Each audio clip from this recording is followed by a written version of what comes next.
Break के बाद एक बार फिर आपका स्वागत है और एक बार फिर अब बंगाल की खबरों से हम आपको रूबरू करवा देते हैं, क्योंकि 5 राज्यों के जहां विधानसभा चुनाव में आज बारी बंगाल की बाजी की है, जहां 152 सीटों के लिए वोटिंग जारी है।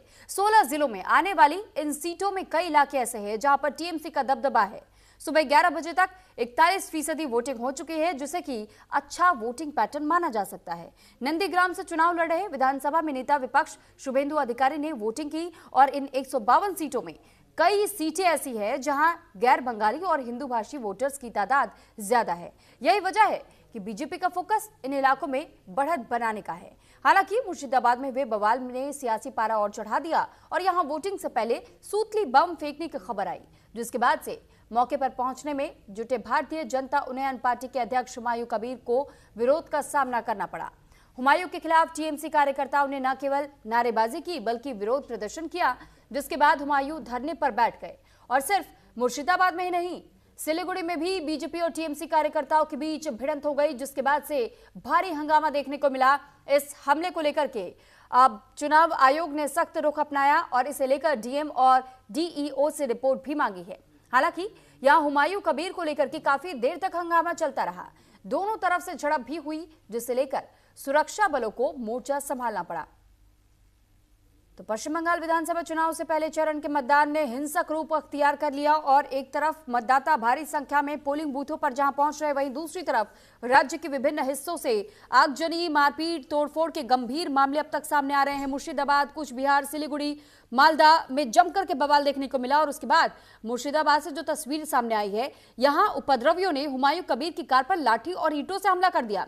मुर्शिदाबाद की नौदा में उस समय हड़कंप मचा जब एजेयूपी प्रमुख और रेजी नगर से उम्मीदवार हुमायूं कबीर के काफिले पर उपद्रवियों ने ईंटों और लाठियों से हमला किया। इस दौरान टीएमसी और एजेयूपी कार्यकर्ताओं के बीच खूनी झड़प हुई और कबीर की पुलिस अधिकारियों के साथ भी तीखी नोकझोंक इस दौरान देखने को मिली।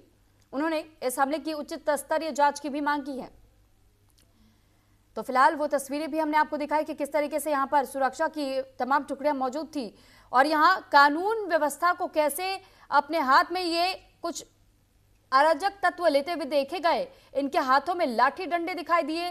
किस कदर देखे ये गाड़ियों पर हमला कर रहे हैं और कैसे ये किसी व्यक्ति के जान के दुश्मन बने बैठे हैं।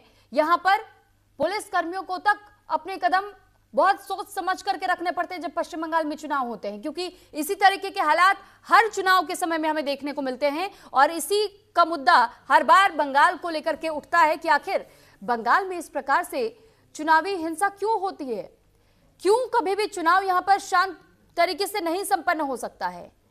क्या इसी खेला हॉबी का जिक्र किया जाता है बार बार। तो फिलहाल 4 मई को नतीजे आए, लेकिन उससे पहले जो ये तस्वीरें सामने आ रही हैं, ये तस्वीरें बहुत सारे सवाल खड़े कर रही है।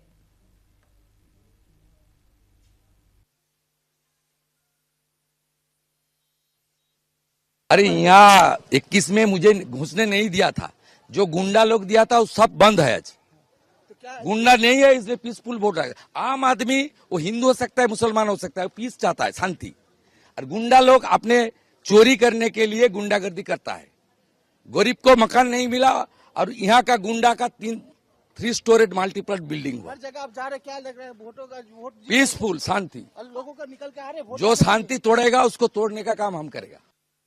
शांतिपूर्ण तरीके से होने के लिए, अभी तक होने के लिए मैं इलेक्शन कमीशन को कंग्रेचुलेट करूंगा और उनको बोलूंगा कि इस तरीके की पूरी दिन की ऐसे ही शांतिपूर्ण तरीके से इलेक्शन हो और लोगों से आह्वान करूंगा कि आप जल्दी जल्दी घर से आइए और अपना मतदान कीजिए। बंगाल का खबर क्या है? देखिए, बंगाल में टोटल 152 सीट्स पर मतदान चल रही है। अगर मोटा मोटी हम देखें तो मतदान शांतिपूर्ण तरीके से हो रहा है। इलेक्शन कमीशन बहुत मुस्तैद है और वो कोशिश कर रहे हैं कि किसी भी तरीके की इस तरीके की घटना ना घटे। अच्छा चल रहा है। कुछ नहीं बोलेंगे, सेंट्रल फोर्स अच्छा काम कर रहे हैं। और तो सारे एजेंट आपके बूथ पे हैं? हाँ, बूथ पे है, जाके देखिए ना।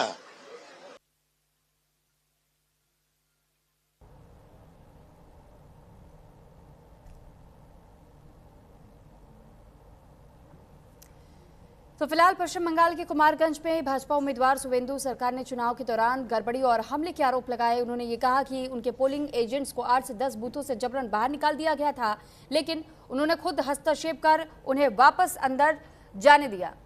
और इस पर ज्यादा जानकारी के साथ पूर्व मेदिनीपुर से कुलदीप सैनी हमारे साथ जुड़ चुके हैं। कुलदीप, जानकारी चाहेंगे आपसे कि इस वक्त वहां पर हालात कैसे दिखाई दे रहे हैं? क्या सब कुछ नॉर्मल है? वोटिंग की प्रक्रिया ठीक तरीके से चल रही है या वहां भी अभी भी हिंसा जारी है? देखिए, पूर्व मेदिनीपुर का जो इलाका है वो वैसे तो टीएमसी का गढ़ कहा गया है, लेकिन नंदीग्राम से सुबह शुभेंदु अधिकारी ने वोट किया। उसके बाद में वो अलग अलग बूथ पर पहुंचे, अलग अलग विधानसभा सीटों पर पहुंचे। फिलहाल पूर्व मेदिनीपुर की हम बात करें तो यहाँ पर फिलहाल शांतिपूर्ण मतदान किया जा रहा है। लेकिन देखिए, जो तपाशपुर इलाका है जहां मैं मौजूद हूं और टीएमसी का गढ़ रहा है, और ये वो सेंसिटिव इलाका है जहां पर पिछले चुनाव के दौरान भी थोड़ी बहुत हिंसक झड़प देखने को मिली। लेकिन फिलहाल के दौरान हमने देखा कि ये 152 जो सीटें हैं, इसे गणित का अगर आंकड़ा लगाए तो इन 152 सीटों पर जिस तरीके से भारतीय जनता पार्टी इस बार पूरा फोकस बनाए हुए है, क्योंकि अगर इन सीटों पर भारतीय जनता पार्टी बढ़त बनाती है तो कहीं ना कहीं सरकार बनाने में हमें मदद मिलेगी। और ये देखिए, इसमें खासतौर पर इस चीज को भी ध्यान में रखा गया है कि पिछले चुनाव के भीतर 152 सीटों पर अगर भारतीय जनता पार्टी के उम्मीदवार हारे हैं तो महज 4 से 5 हजार, कहीं 1,000, कहीं 800 वोटों का अंतर रहा है। उस अंतर को खत्म करने के लिए बीजेपी की कोशिश है कि शांतिपूर्ण मतदान हो, क्योंकि जब देखिए अभी दोपहर का समय हुआ है और अभी तकरीबन 6 घंटे का समय बचा हुआ है। 5 से 6 घंटे का जब समय बचा हुआ है तो तकरीबन ये मान के चलिए आधे से ज्यादा वोटिंग अब होनी है। अगर कम वोटिंग होती है तो सीधे सीधे तौर पर इससे टीएमसी को फायदा होगा। अगर ज्यादा वोटिंग पड़ती है, ज्यादा वोट प्रतिशत बढ़ता है तो कहीं ना कहीं बीजेपी इस पर फायदा कमा सकती है। और यही वजह है कि केंद्रीय जो बल यहाँ पर लगाए गए हैं, सुरक्षा बलों को यहाँ पर लगाया गया है, वो इन तमाम हालातों को पूरी तरीके से काबू में किए हुए हैं। लेकिन देखिए, मुर्शिदाबाद की बात हो, कुमारगंज की बात हो, कूच बिहार की बात हो, ये तमाम जो इलाके हैं वो वैसे भी सेंसिटिव जोन में रहे हैं। और खुद निर्वाचन आयोग ने जब घोषणा की थी चुनाव की, तब इन जो जगहों का जिक्र जरूर किया था। अतिरिक्त बल भी लगाया गया था, लेकिन फिर भी ये देखिए, एक डराने धमकाने का कोशिश किया जाता है। बार बार इस चीज को दिखाया जाता है कि अगर आप वोट करेंगे या तो आप टीएमसी के समर्थन में वोट करो, तो वहां जो एक अलग हिंसा छिड़ी हुई है, जो नुकसान हुआ है टीएमसी को भी, क्योंकि उन्हीं के उम्मीदवार उनके सामने खड़े हो गए हैं, तो एक तरह से उनको बड़ा एक चुनौती मिली है। और वहां पर इसी को लेकर के ये अगला सवाल भी है मेरा कुलदीप आपसे, क्योंकि ये कहा जा रहा है कि जिस वक्त हुमायूं कबीर यहाँ पहुंचे तो उन पर भी हमला हुआ। पहले तो उनके साथ में झड़प हुई और नोकझोंक इतनी बढ़ गई कि वो हिंसक झड़प पे बदल गई और उनकी गाड़ी तक को तोड़ने का प्रयास किया गया। बीजेपी के उम्मीदवारों पर अटैक्स हो रहे हैं और ये आरोप सीधे सीधे टीएमसी समर्थकों पर लग रहा है। अब तक किसी की पहचान हुई है क्या? देखिए, इससे पहले भी हमने जहां देखा कि दक्षिण 24 परगना में झगड़ा हुआ, उसके बाद पूर्व मेदिनीपुर में भी 2 दिन पहले यहाँ पर हिंसक झड़प हुई।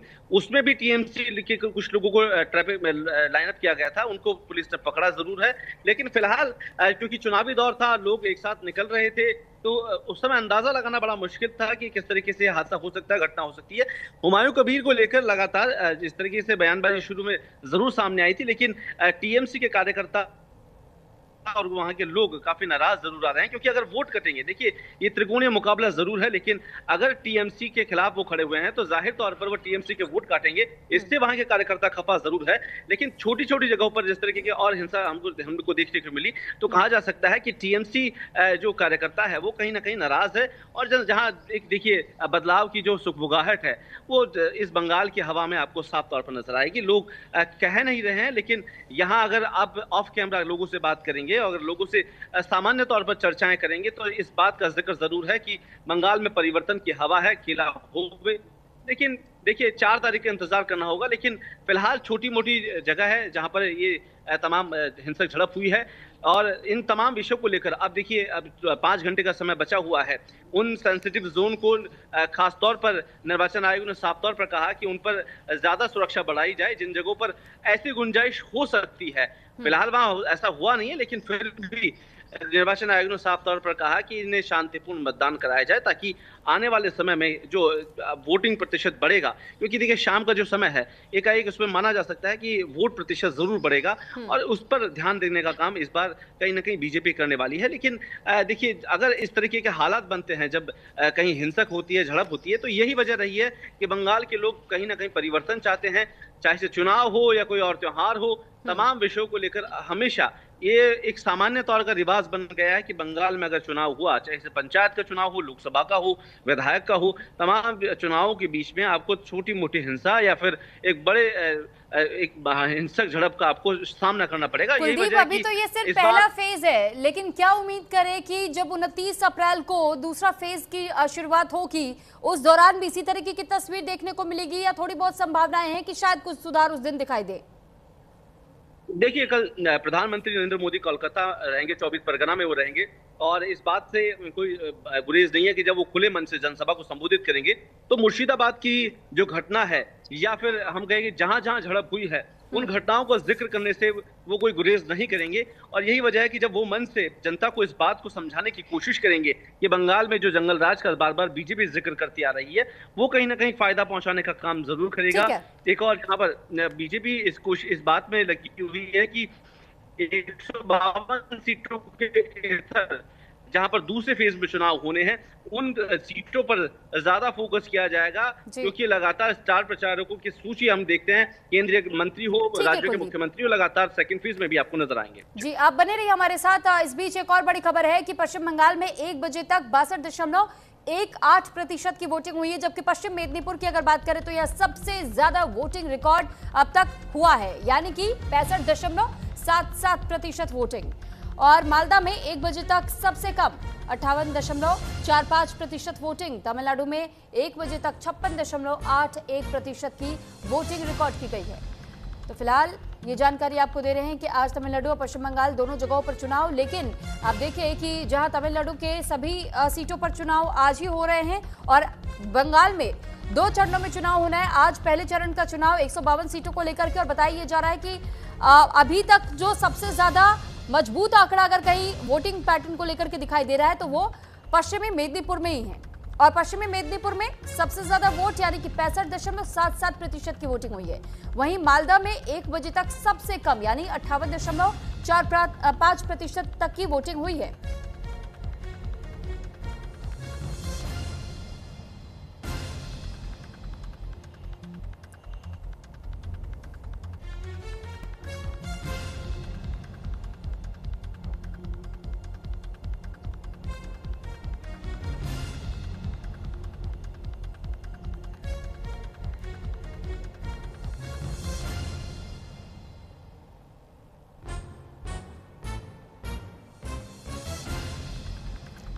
तो फिलहाल पश्चिम बंगाल के 152 सीटों पर आज कई उम्मीदवारों की किस्मत का फैसला तय होना है, और 4 मई को जब ये घोषणा होगी कि आखिर किसकी सरकार बनने जा रही है तो उस वक्त स्पष्ट होगा कि इतनी हिंसा के बाद भी किसने बाजी मारी है सत्ता को लेकर। हालांकि पश्चिम बंगाल की जो 4 बड़ी सीटें हैं, ये बताया जा रहा है नंदीग्राम, खड़गपुर सदर और बहरामपुर, इसके साथ डोमकल। और यहाँ पर देखिए बात नंदीग्राम की करें तो पवित्र कर टीएमसी के उम्मीदवार, जबकि शुभेंदु अधिकारी बीजेपी से उम्मीदवार हैं। और यहां खड़गपुर सदर में प्रदीप सरकार टीएमसी से उम्मीदवार, दिलीप घोष बीजेपी के उम्मीदवार। बहरामपुर में अधिरंजन चौधरी हैं कांग्रेस उम्मीदवार और सुब्रत मैत्रा है बीजेपी उम्मीदवार, जबकि डोमकल में हुमायूं कबीर एजे यूपी उम्मीदवार और मुस्तफिजुर रहमान सीपीआईएम के उम्मीदवार। तो ये 4 बड़ी सीटें जिस पर नजर। लेकिन इस वक्त जो ये तस्वीरें आप देख रहे हैं, आपने देखा कि किस तरीके से सबसे ज्यादा जो हिंसा की तस्वीर सामने आई वो मुर्शिदाबाद और मालदा से आई, और उसके बाद बताया जा रहा है कि जो सबसे ज्यादा वोटिंग की तस्वीर सामने आई है वो पश्चिम मेदिनीपुर में है। तो सबसे ज्यादा वोटिंग पश्चिम मेदिनीपुर में हुई है, मालदा में जबकि सबसे कम वोटिंग है 58.4%। ये अब तक 1 बजे का आंकड़ा हम आपको बता रहे हैं।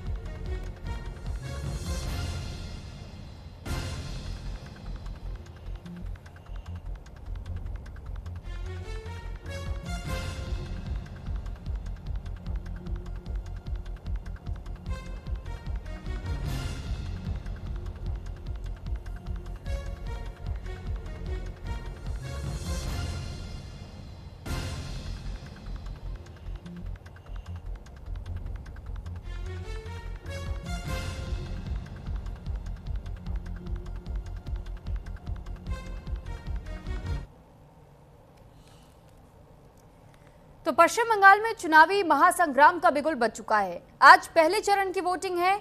एक तरफ सत्ता बचाने की चुनौती, तो दूसरी तरफ बदलाव की तस्वीर भी अब देखने को मिल रही है। पहले चरण में जिन 152 सीटों पर वोटिंग है, उन सीटों पर किसका दबदबा है, आखिरकार पहले फेज में किसका क्रेज बना हुआ है, एक रिपोर्ट के जरिए आपको बताते हैं।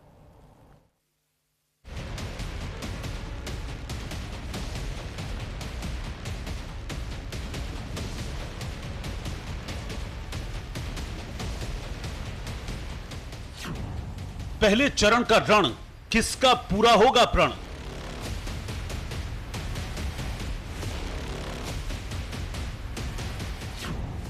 सियासी पारा हाय, 152 सीटों पर लड़ाई।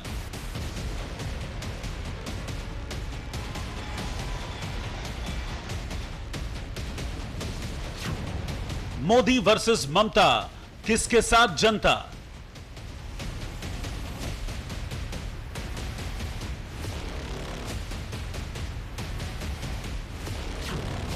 पहला फेज, किसका क्रेज? बंगाल की सत्ता में ममता बरकरार रहेंगी या बीजेपी कमल खिलाकर मानेगी, या फिर कांग्रेस खाता खोल पाएगी? इसकी लड़ाई 152 सीटों से तय होगी। पहले चरण की वोटिंग से बंगाल की पिक्चर काफी हद तक तय हो जाएगी, लेकिन सवाल यह है कि पहले फेज में किसका क्रेज ज्यादा है। टीएमसी के सभी गुंडों, सभी सिंडिकेट, सभी भ्रष्टाचारियों को एक आखिरी मौका देता हूं। 29 अप्रैल से पहले अपने अपने थाने में आत्मसमर्पण कर लो।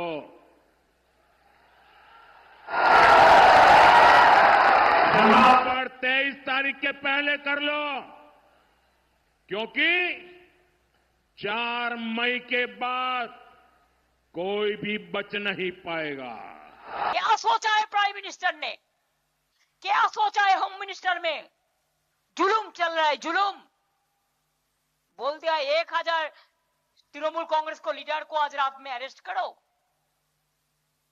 बोल दिया इलेक्शन का 26 घंटा पहले से कोई बाइक नहीं चढ़ेंगे। अरे बाइक में नहीं चढ़ेंगे तो घट जाएगा कैसे? बहुत सारे नकली करते हैं, दूर दूर गांव में रहते हैं। ये क्या फरमान है? ये फरमान नहीं है, बदमाशी है, बदमाशी। शैतानी है, शैतानी है। ये लोग शैतान है, ये लोग जो चोर है, जुआ चोर जिसको बोलता है। टीएमसी चौथी बार लगातार सत्ता में वापसी की कोशिश कर रही है, तो बीजेपी ममता बनर्जी के नेतृत्व वाली सरकार को सत्ता से बेदखल करने की प्रचंड कोशिश में है। लेकिन सवाल यही है कि क्या अब की बार बंगाल में बीजेपी इतिहास बना पाएगी? क्या ममता बनर्जी को बीजेपी सत्ता से बेदखल करने में कामयाब हो पाएगी? कोई भाजपा के कार्यकर्ता को मुख्यमंत्री बनाने का चुनाव नहीं है। ये चुनाव पूरे बंगाल को घुसपैठियों से मुक्त बनाने का चुनाव है। घुसपैठियों से मुक्त। कुल्टी वालों मुझे बताओ, बंगाल से घुसपैठिए को निकालना चाहिए या नहीं निकालना चाहिए? ये दीदी कहती है घुसपैठिए को बचा कर रहो। और भाइयों, आज जब हम देखते हैं गुरुदेव रविंद्रनाथ ठाकुर की इस पावन धरा में, अरविंदो घोष की इस पावन धरा में, बंकिम चंद्र चट्टोपाध्याय की पावन धरा में टीएमसी के गुंडे चीरहरण कर रहे हैं, लूट रहे हैं। टीएमसी टेरर का प्रतीक बन गई है। टीएमसी माफिया राज का प्रतीक बन गया है। टीएमसी करप्शन का पर्याय बन गया है। अगर 2021 के सियासी पन्नों को पलटा जाए तो पहले चरण की जिन 152 सीटों पर वोटिंग है, उसमें टीएमसी और बीजेपी के बीच कड़ी टक्कर रही है। साल 2021 के विधानसभा चुनाव में इन 152 सीटों में से 92 सीटों पर टीएमसी को जीत मिली थी, 59 सीटों पर बीजेपी को जीत मिली थी, जबकि एक सीट अन्य के खाते में गई थी। भले ही आंकड़ों के लिहाज से पहले चरण की सीटों पर टीएमसी आगे रही हो, लेकिन 2021 में 77 सीटें जीतने वाली बीजेपी को 59 सीटों पर जीत मिली थी। यानी जिन सीटों पर पहले चरण में वोटिंग है उन सीटों में बीजेपी का भी दबदबा रहा है। यही वजह है कि इस बार की लड़ाई और भी दिलचस्प मानी जा रही है। पहले चरण के रण में कई प्रमुख रणबांकुरे मैदान में हैं। नेता प्रतिपक्ष शुवेंदु अधिकारी नंदीग्राम से चुनाव लड़ रहे हैं, तो पूर्व केंद्रीय मंत्री निशित प्रामाणिक माथाभंगा से चुनाव मैदान में हैं। राज्य मंत्री उदयन गुहा दिनाहटा से हैं। गौतम देव सिलीगुड़ी से चुनाव लड़ रहे हैं। अधीर रंजन चौधरी बहरामपुर से किस्मत आजमा रहे हैं। पश्चिम मेदिनीपुर जिले की खड़गपुर सदरपुर सीट से पूर्व बीजेपी प्रदेश अध्यक्ष दिलीप घोष चुनाव मैदान में हैं। बंगाल की पहली परीक्षा शुरू हो चुकी है। नतीजे बताएंगे कि सत्ता की राह किसके लिए आसान होती है और किसके लिए चुनौती और बढ़ाती है। लेकिन एक बात तो तय है, जिन 152 सीटों पर वोटिंग है उससे साफ हो जाएगा कि पहले फेज में किसका क्रेज है। Bureau report, news India.